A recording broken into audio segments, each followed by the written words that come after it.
All right, welcome back. Time for our Matter of Finance segment. We've got Brian Thompson of Thompson-Hamel LLC in the studio this morning. You excited to be here?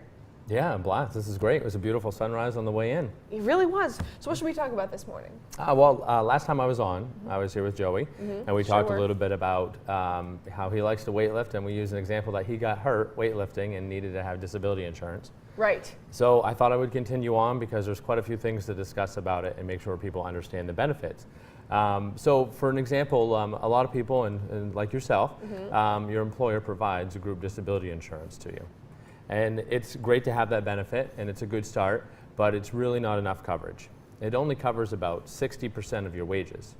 And yeah, your employer pays that for you. Gotcha. So if you were to make a claim and you got hurt, and you could have an injury or an illness, and you're out for an extended period of time, and you make this claim, the benefits that are paid to you are going to be taxed. So that means if you paid 15% in federal tax and 5% in state tax, that's 20%.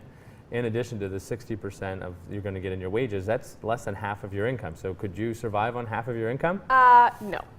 Right, that's right. Easy answer, right? Most people can't. So that's why having your own disability policy is pretty important. And it's something you own. And if you were to change from one job to another, you keep it. It doesn't matter. It's going to follow you. Unlike your group benefit that you have right now will. And since you're paying those premiums, if you were to make a claim, it would pay in addition to your group policy here, and it would be tax-free for the benefit that it would pay to you. Some people think, well, Social Security, I'll apply for Social Security disability and get that. Well, many people are denied, and if you looked at socialsecurity.gov, the average payment for disability right now is somewhere around $1,100 a month. So that's still not a lot of money. Right. Yeah. So are there any drawbacks to disability insurance?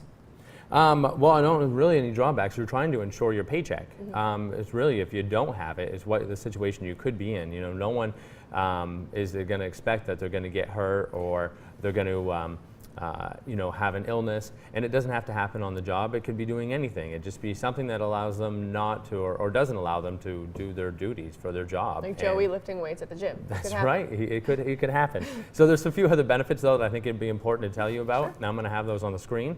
So why don't I go over a few of these? So one is if you own your own disability policy, you get to have your own occupation definition. And you're thinking, well, what the heck is that? Well, that means you look at your own job and what you do, and if you were to be disabled, they're not going to say, well, maybe you could do something else.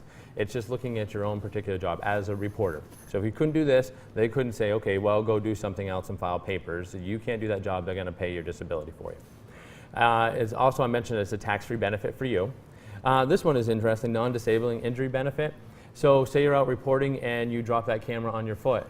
Bummer. Yeah, really, and you go to the hospital. You go over here to Tamik and you have some x-rays done, and there's quite a bill because you've got insurance and there's probably a deductible there. Well, you can send in the expenses, expense report, and get reimbursed for a portion of that, so that can help pay some of your deductible. So that's a great little benefit to have. That's nice. Yeah, it really is, and it doesn't matter. You could have several of those throughout the year if you're accident prone.